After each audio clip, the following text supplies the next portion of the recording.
अनाथ आया ससुराल। जीत और वर्षा की सगाई के बाद उनकी शादी का मुहूर्त 2 महीने के बाद का निकला था। दोनों परिवारों में जोरों शोरों से शादी की तैयारियां चल रही थी।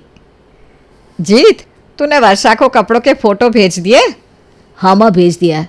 उसे बस वो काला वाला सूट पसंद नहीं आया, बाकी सब पसंद आया है। तो ठीक ही है ना, वैसे भी मम्मी काला रंग उस पर अच्छा भी नहीं लगेगा। हाँ, जैसे उसे अच्छा लगे, कपड़े उसे पहनने हैं, मुझे क्या करना है। अब बस वर्षा जल्दी से इस घर में आ जाए तो आपका बोझ भी हल्का हो जाए मम्मी। अरे मेरा क्या है, बस ये जीत को संभाल ले, मेरी सारी चिंता दूर हो जाएगी। हाँ, फिर आप भी पोते पोतियों का मुंह देख लेना, है ना। अब सबकी तरह मेरी भी इच्छा तो यही है कि मैं भी जीत के बच्चों को अपनी गोद में खिलाऊं। कोई बात नहीं मम्मी, आपकी ये इच्छा भी ये दोनों जल्दी ही पूरी कर देंगे। क्या दीदी, पहले शादी तो होने दो। पहले ही तुम बच्चों की बात लेकर बैठ गई हो। अरे शादी के बाद बच्चे ही जरूरी है, और नहीं तो क्या। मैं तो कहती हूँ तुम दोनों देर मत करना बच्चे करने में। लो माँ ना अभी से शुरू हो गई। ठीक है, हम कुछ नहीं कह रहे, जैसे तुम दोनों को ठीक लगे वैसे करना।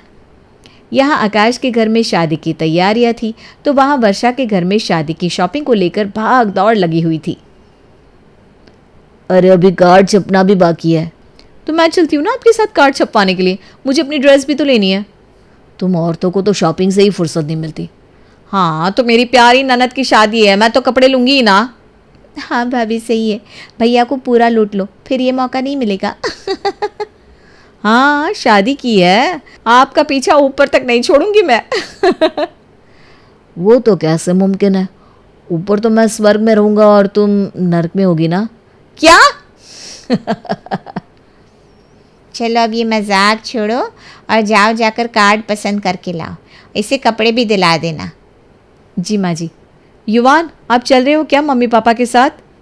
नहीं मम्मी, मैं बुआ के साथ रहूंगा। कोई बात नहीं भाभी, आप जाइए, युवान का मैं ख्याल रखूंगी, आप चिंता मत कीजिए।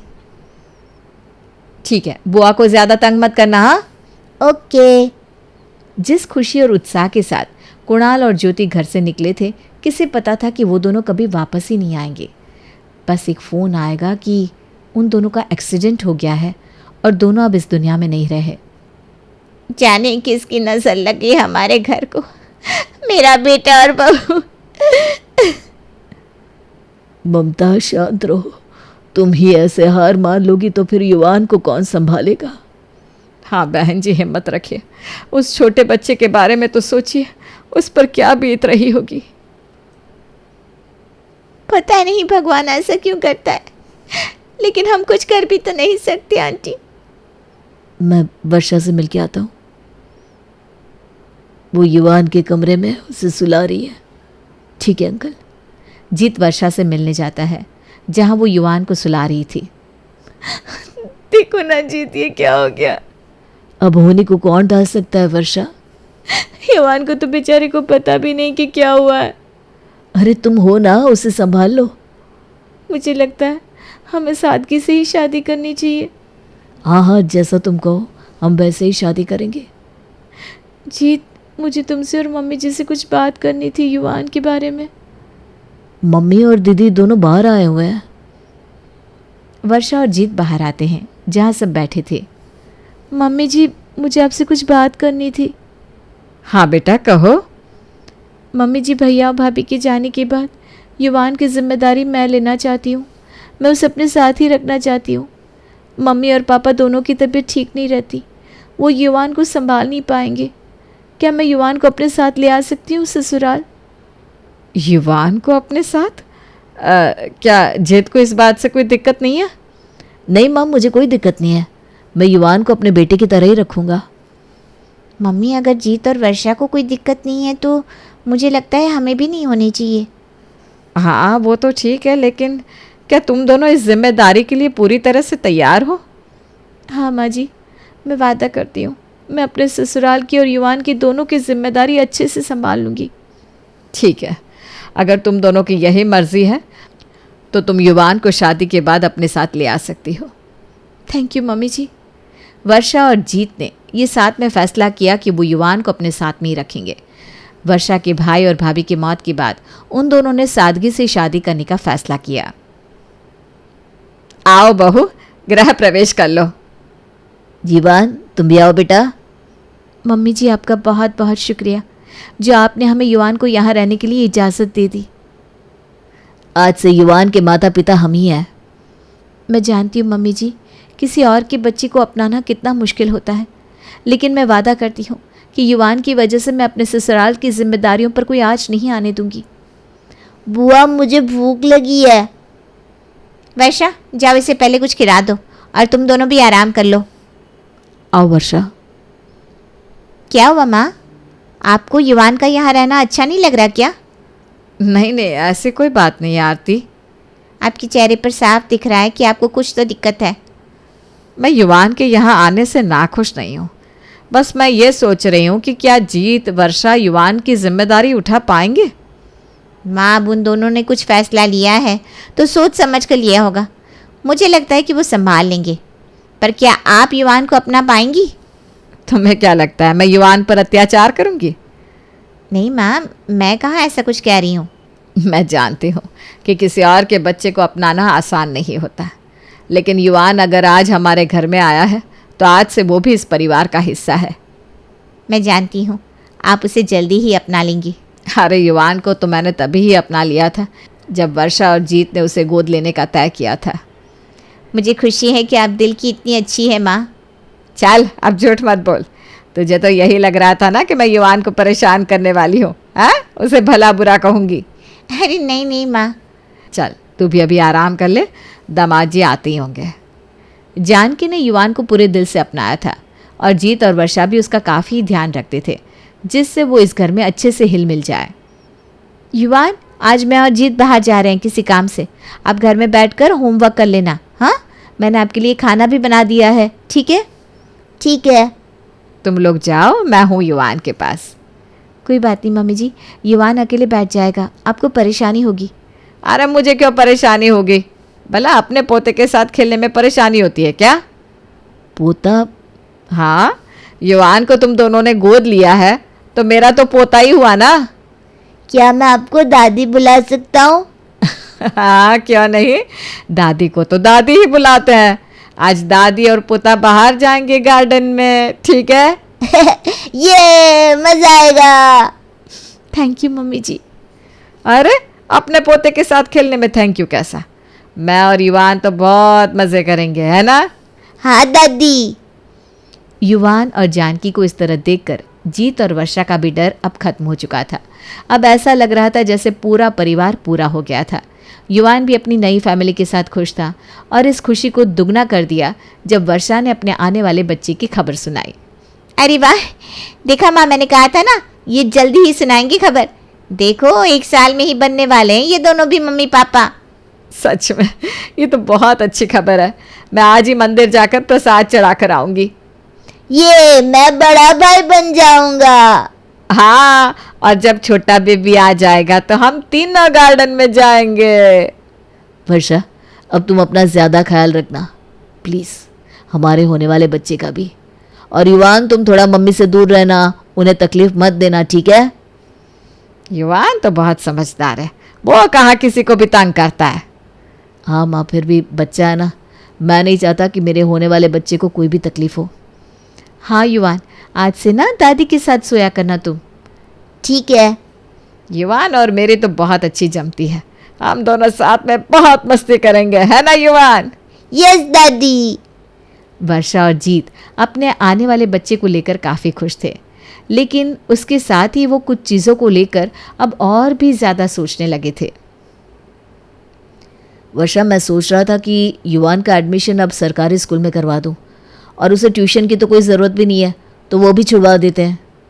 हाँ, वैसे भी अब हमारा बच्चा आने वाला है, हमें उसका भविष्य भी तो देखना है। हाँ, अब तो खर्चे बढ़ने वाले हैं। इससे अच्छा है कि हम युवान को सरकारी स्कूल में डाल देते हैं, इससे उसकी पढ़ाई का खर्चा भी बच जाएगा। सही है, हम कल ही उसका दाखिला करवा देते हैं सरकारी स्कूल में। जीत अगले दिन युवान का सरकारी स्कूल में दाखिला करवाने जा रहा था कि जानकी उससे पूछती है, क्यों बेटा, वो अच्छे खासे स्कूल में पढ़ रहा है, क्यों सरकारी स्कूल में डालना है? अरे माँ, वही तो, अच्छे खासे स्कूल में पढ़ रहा है, उसकी फ़ीस कितनी है? हमें अपने आने वाले बच्चे के बारे में भी तो सोचना है कि नहीं? पापा मेरे स्कूल में बहुत सारे दोस्त हैं, मैं दूसरे स्कूल में नहीं जाना चाहता। देखो युवान, जिद नहीं करते, सरकारी स्कूल में तो तुम्हें जाना ही होगा। जीत, मैं समझ सकती हूँ कि तुम्हें टेंशन है अपने आने वाले बच्चे की, लेकिन युवान 3 साल से एक स्कूल में पढ़ रहा है, उसे अच्छा लगता है वो स्कूल। अच्छा लगता है तो मैं अपने पैसे बर्बाद कर दूं क्या? ठीक है, एक काम करो, मेरी पेंशन से मैं युवान की फ़ीस भर दूंगी, उसे स्कूल से मत निकालो, और ट्यूशन भी मैं खुद पढ़ा दूंगी। ठीक है, आपकी मर्जी, अगर आप यही चाहती हैं तो। थैंक यू दादी। अरे दादी को भी कोई भला थैंक यू कहता है? नहीं कहते थैंक यू। जीत और वर्षा अपने बच्चे के आने के बाद जैसे युवान को तो भूल ही गए थे। युवान की तरफ जैसे अब उनकी जिम्मेदारी खत्म हो गई थी। युवान, बेबी को हाथ मत लगाओ, जाओ यहाँ से। मैं बस दूर से देख रहा हूँ, बेबी को कुछ नहीं करूँगा, सच में। मम्मी ने कहा ना, जाओ यहाँ से, मत छुओ बेबी को। बैठने दीजिए ना पापा, कितने दिन हो गए आप दोनों के साथ बैठे हुए। युवान, आजकल तुम बहुत जिद्दी होते जा रहे हो, कोई बात नहीं मानते। लगता है आज तो तुम्हें सजा देनी ही पड़ेगी।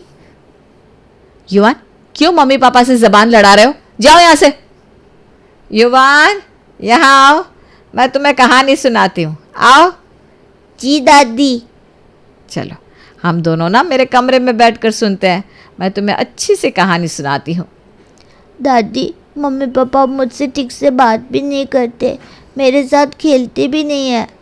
ऐसा नहीं है युवान, अब छोटा बेबी आ गया है ना, वो छोटा सा है, चल फिर नहीं सकता, तो मम्मी पापा उस पर थोड़ा ज़्यादा ध्यान देते हैं बस, लेकिन वो तुमसे भी उतना ही प्यार करते हैं। जानकी अब नन्हे युवान से और कहती भी क्या कि तुम्हारे मम्मी पापा अब तुम पर नहीं, सिर्फ अपने बच्चे पर ध्यान दे रहे थे। अरे युवान का सामान कहाँ ले जा रहे हो? वर्षा और मैं सोच रहे थे कि युवान का कमरा हमारे बच्चे को दे दे, वो भी तो बड़ा होगा, उसे भी कमरा चाहिए होगा ना। अरे बेबी अभी तो इतना छोटा है, उसे कमरे की क्या ज़रूरत है, और जब बड़ा होगा तब दोनों भाई साथ में कमरा बांट लेंगे। नहीं नहीं, मैं नहीं चाहती कि मेरा बेटा किसी और के साथ अपना कमरा और सामान शेयर करे। किसी और के साथ? क्या मतलब है? अरे युवान उसका भाई है वर्षा। हाँ भाई है, हम कहाँ मना कर रहे हैं, लेकिन युवान अब बड़ा हो गया है, आपके साथ सो जाता है, उसे कमरे की ज़रूरत नहीं है। उसका सामान हम इस बॉक्स में रख देते हैं, जब उसे चाहिए होगा वो वहाँ से ले लेगा। नहीं, ये युवान का कमरा है और ये उसका ही रहेगा, यहाँ से कोई सामान उठाने की ज़रूरत नहीं है।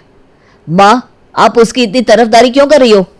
तरफदारी नहीं कर रही हूँ, मैं बस सच कह रही हूँ। जीत, जब से तुम दोनों का अपना बच्चा आया है, तुम दोनों तो जैसे युवान को भूल ही गए हो।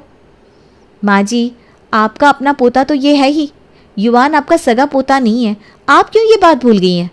हाँ, पहले तो आपको वो पसंद भी नहीं था। तुमसे किसने कह दिया कि युवान मुझे पसंद नहीं था?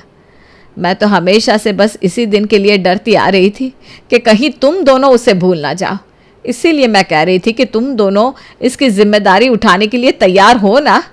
और देखो, जिसका मुझे डर था वही हो रहा है। हाँ तो माँ, पाल तो रहे हैं ना हम उसे, और क्या ही करें। तुम दोनों पहले उसे खुद इस घर में लेकर आए, उसकी जिम्मेदारी उठानी चाहिए, और फिर अपने बच्चे के आते ही उसके खर्चे, उसका कमरा, उसके खिलौने तुम दोनों को ज़्यादा लगने लगे। क्यों? अगर तुम दोनों को उसकी जिम्मेदारी उठानी नहीं थी तो क्यों उसे इस घर में लेकर आए? क्यों उसे यकीन दिलाया कि तुम उसके माता पिता हो? क्यों उसे इस परिवार का हिस्सा बनाया? तुम दोनों ने अपने बच्चे के आते ही उसे एहसास करा दिया कि वो तुम्हारा अपना बच्चा नहीं है। कितनी बार वो दरवाजे के बाहर खड़ा होकर तुम तीनों को देखता है और मुझसे कहता है, दादी, भगवान हमेशा मेरे साथ ही ऐसा क्यों करता है? पहले मेरे माता पिता को अपने पास बुला लिया और अब मम्मी पापा भी मुझे प्यार नहीं करते। क्या मैं इतना बुरा हूँ दादी? और उसके इन मासूम सवालों का मेरे पास कोई जवाब नहीं होता। हम कितने मतलबी हो गए कि हमने युवान के कोमल मन को दुख दिया। हमसे बहुत बड़ी गलती होगी जीत। हाँ, मैंने ही कहा था कि युवान हमारा बड़ा बेटा होगा, और मैं ही अपनी बात को भूल गया। लेकिन माँ जी ने अपना धर्म कभी नहीं भुलाया। उन्होंने युवान को वो प्यार दिया जो हम दोनों कभी नहीं दे पाए। लोग कहते हैं कि दादी कभी अपने सौतेले पोते पोती की नहीं हो सकती, लेकिन मैं तो कहती हूँ कि आपने माँ जी युवान को पूरे परिवार का प्यार दे दिया। युवान इस घर का बड़ा पोता है और बड़ा पोता ही रहेगा। जीत और वर्षा को अपनी गलती का एहसास होता है और उनकी आंखों से पश्चाताप के आंसू बहने लगते हैं। अगर जानकी जैसी दादी हो तो किसी भी अनाथ को कभी परिवार की कमी महसूस नहीं होगी।